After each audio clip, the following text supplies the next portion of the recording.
Hello and welcome to Together Forward's YouTube channel. I'm Annette Blankenship. So I've got a question for you today. Are you a strategic thinker? According to Rich Horwath, the New York Times, Wall Street Journal, and USA Today's best-selling author on strategy, says that most companies value strategic thinking skills in leaders, but only 23% of leaders are strong at strategic thinking. And with those statistics, it's no wonder that bad strategy is the #1 cause of bankruptcy and reason businesses fail. It's especially important as business leaders work towards growing their organizations to the next level. So today, we're going to dive into what strategic thinking is and why it's so important, and then we're going to talk about the top 5 reasons your business may be stuck. Yep, it all has to do with strategic thinking.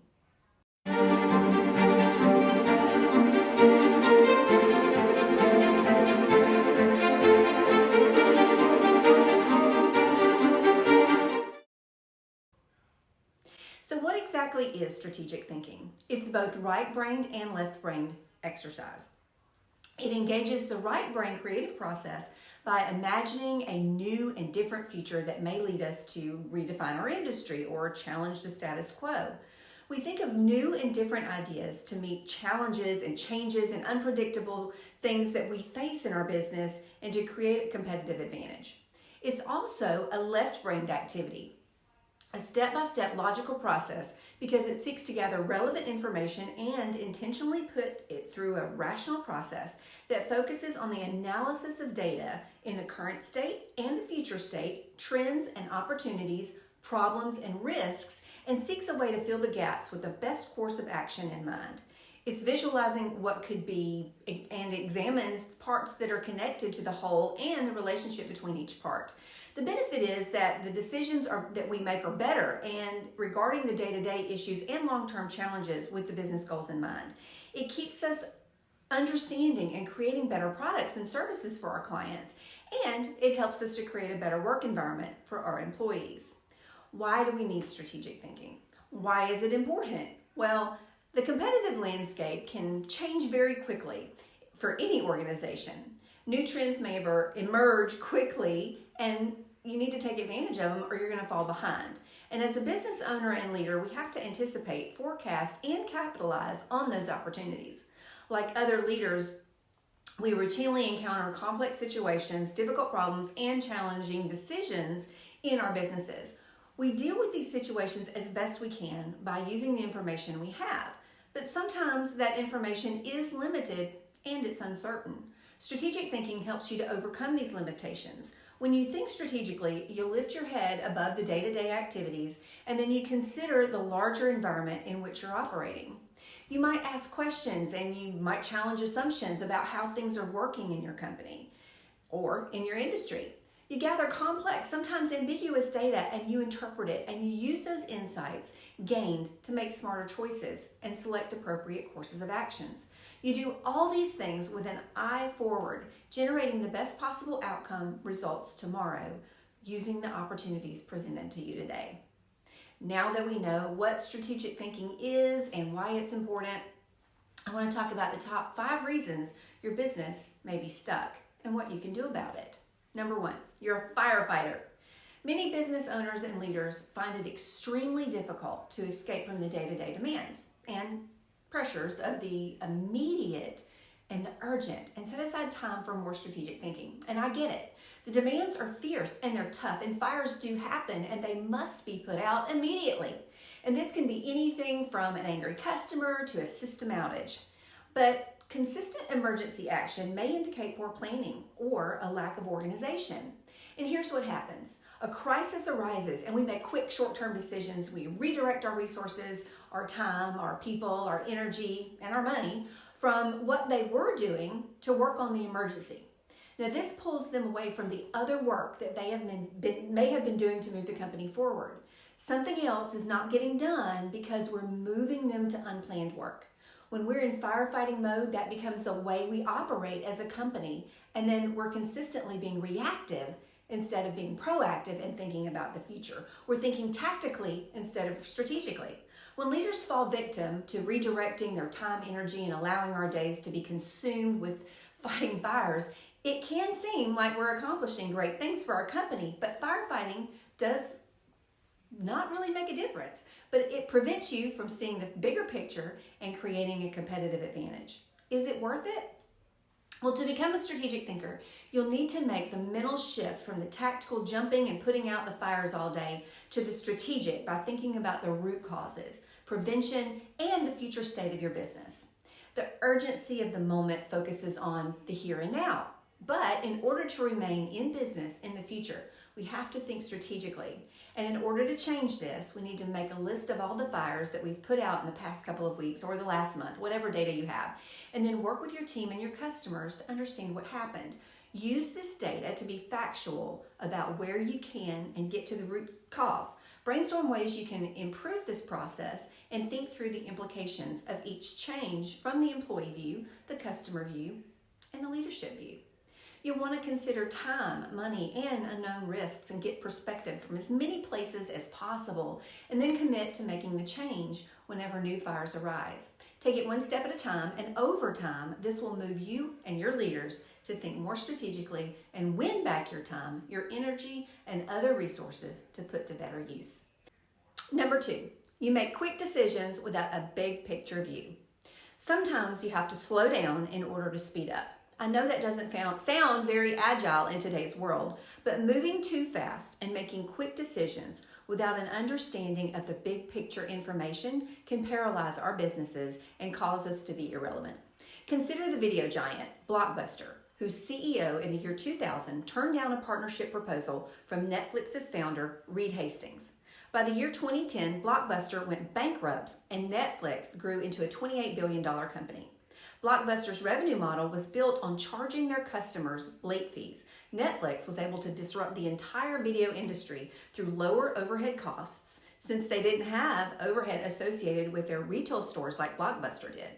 Netflix provided mail subscriptions and they eliminated the late fees altogether, making their customers very happy. Netflix was also attentive to the trends of the internet getting faster, envisioned being able to stream videos online. Where would Blockbuster be today if they had been able to slow down and consider the trends and the patterns that were emerging? So how do we fix that?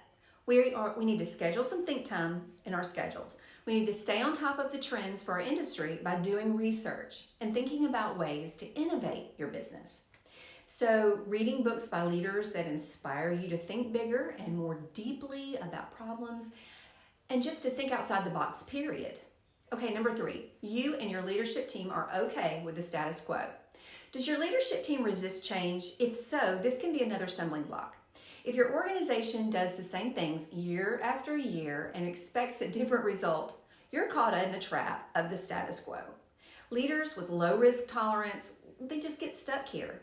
To break down this barrier, do what the industry disruptors do. They aren't trying to keep things as they are. They're pitching new ideas, they're initiating new projects, they're trying to figure out the next big thing. Think Steve Jobs.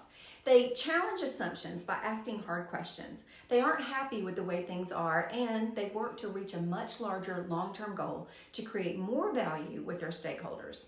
They constantly engage with their teams, their employees, and their customers to understand how they can improve and then find ways to implement those changes. This is the way things have always been, and we're not going to change, is the cry of being okay with the status quo. People just don't like change sometimes, so what do you do about it? You'll want to start with a compelling vision for the future. In Simon Sinek's book, Start With Why, Simon begins the book by comparing 2 main ways to influence human behavior. One is manipulation, and the other is inspiration. He argues that inspiration is more powerful and sustainable of the two. Create a vision of what the future will be and charge your team to take that hill. Inspire them to plant your company's flag on that hill and then help them to get there, even when it gets hard. Consider Tesla. They challenged the car industry that had experienced players with a lot of money and political power. Tesla has now reached the 3rd largest automobile brand, just behind BMW and Mercedes. Tesla was founded in 2003 by a group of engineers who wanted to prove that people didn't need to compromise to drive electric cars. By 2008, they had unveiled the Model S, which has become the best car in its class in every category by combining safety, performance, and efficiency. They were able to reset the world's expectation for the car in this whole century. And then in 2015, they created the Model X, the safest, quickest, and most capable sports utility vehicle in history that holds a 5-star rating.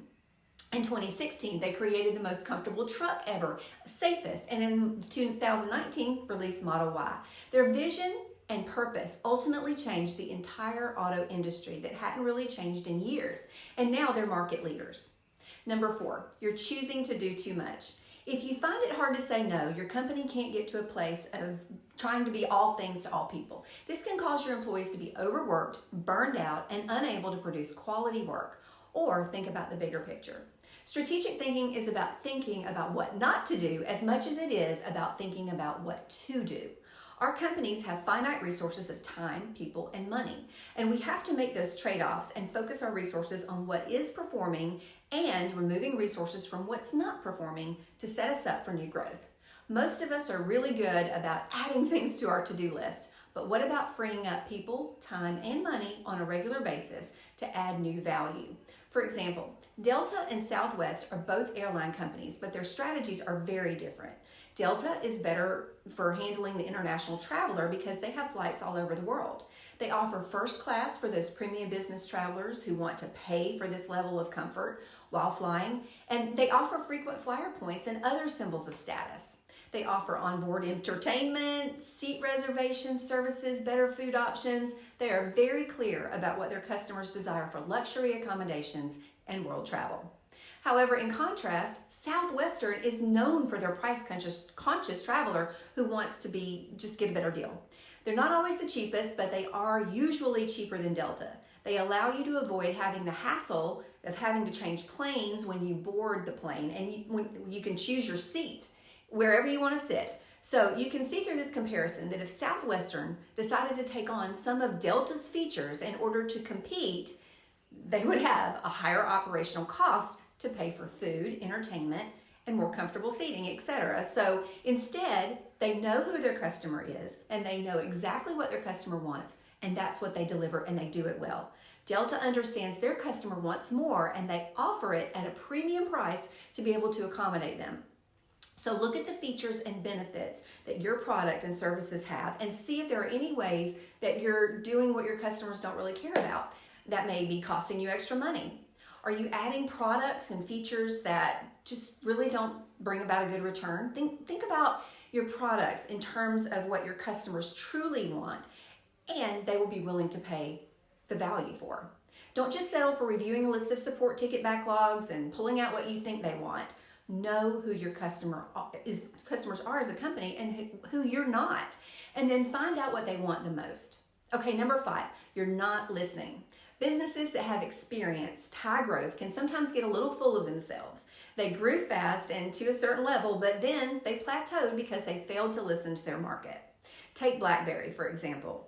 They were named the #1 fastest growing company in 2009 by Fortune magazine. I remember having a BlackBerry back then. It was so cool to be able to get your email on this small little device, and I was even able to tether it to my computer and get on the internet way out in the country. And I was hooked. They called it the Crackberry. Their earnings exploded by 84% per year, and they went from controlling 43% of the smartphone market in the USA to 20% obsolete phones in the past. So a lot has been written about BlackBerry's demise in detail, from the clunky look of the phone, the physical keyboard, the lack of smart screen and size. However, the biggest failure was that they didn't listen to their market. In an article in the Globe and Mail quoted an unnamed BlackBerry stakeholder. He said, "The problem wasn't that we stopped listening to customers," said the former RIM insider. He said, "We believed that we knew better what the customers wanted long term than they did. So they ignored their customers." But isn't that the same as not listening? Anyway, many believe the same thing happened with the Great Resignation, that employers stopped listening to their employees. And sometimes leaders feel like they need to be the smartest person in the room, or as if they need to have all the answers. But building a team of experts and creating feedback loops for your leaders, your employees, and your customers helps you anticipate the needs and things that you would otherwise miss because you just can't be everywhere all the time. So seeking perspective from other people, brainstorming solutions with them, and focusing actively on what they're saying and not saying will help you to anticipate the needs of your market and help you retain your employees. At the end of the day, people who think strategically add value to the people they serve and to the bottom line. They are forward-looking and they help ensure that the organization is fully prepared for a difficult to predict future. They see the big picture perspective and they help companies avoid major problems and conflicts by connecting the dots and seeing the inner relationships in business situations. As with any skill, the more you practice it, the more you'll improve at strategic thinking and the more experience you'll gain. It's definitely worth the time and the effort, but most importantly, strategic thinking distinguishes mediocre businesses from those that excel. So let me know your strategic thinking stories in the comments below. Thank you for watching. I'll see you in the next video. If you enjoyed this video, go ahead and click that like button. Every like helps us to reach new people. And if you want to see new videos on leadership, strategy, and project management to help you with your business or career every week, go ahead and hit that subscribe button and notification bell. Also, please let us know what your top leadership, strategy, and project management challenges are so that we can make some new videos in the future with your feedback. Thank you for watching. I'm Annette Blankenship, and I'll see you in the next video.